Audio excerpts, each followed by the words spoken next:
Hi guys, કેમ છો? તો ચાલો આજે આપણે બનાવીએ આઈસ્ક્રીમ. તો એની રેસીપી બતાવું. તો જો ગાઈસ, આ દૂધ છે ને, દૂધની અંદર મખાને, બદામ, કાજુ અને ખજૂર, આને છે ને અડધો પોણો કલાક પલાળી દેવાનું છે.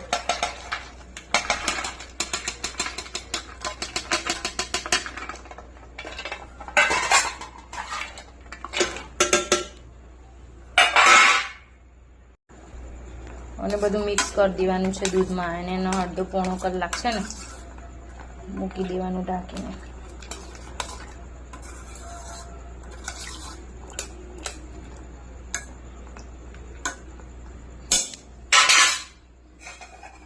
તો ચલો અડધો પોણો કલાક સુધીને ઢાંકી દઈએ. તો ગાઈસ, તો જો આપણે મખાના, દૂધ, ડ્રાયફ્રૂટ ને ખજૂર ને પલાળી રાખ્યું હતું ને, એમાં જો આ પનીર પણ નાખી દેવાનું થોડું.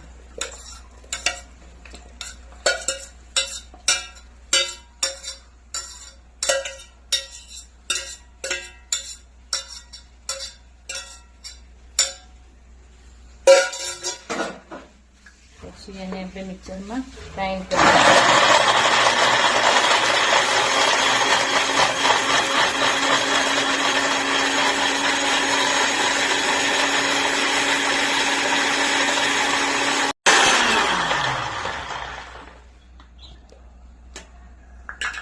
હવે આપણે એમાં નાખીશું ગળપણ માટે કન્ડેન્સ મિલ્ક,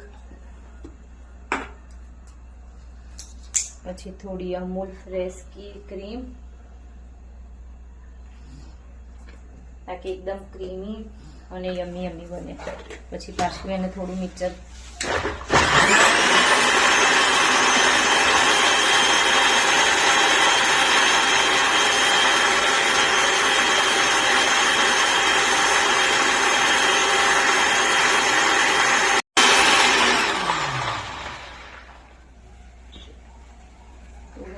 આપણે જોઈશું હવે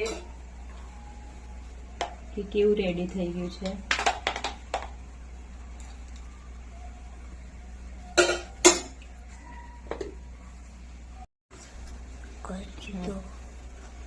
તો હવે છે ને આપણે મોલ્ડ ભરી લઈશું આઈસ્ક્રીમના.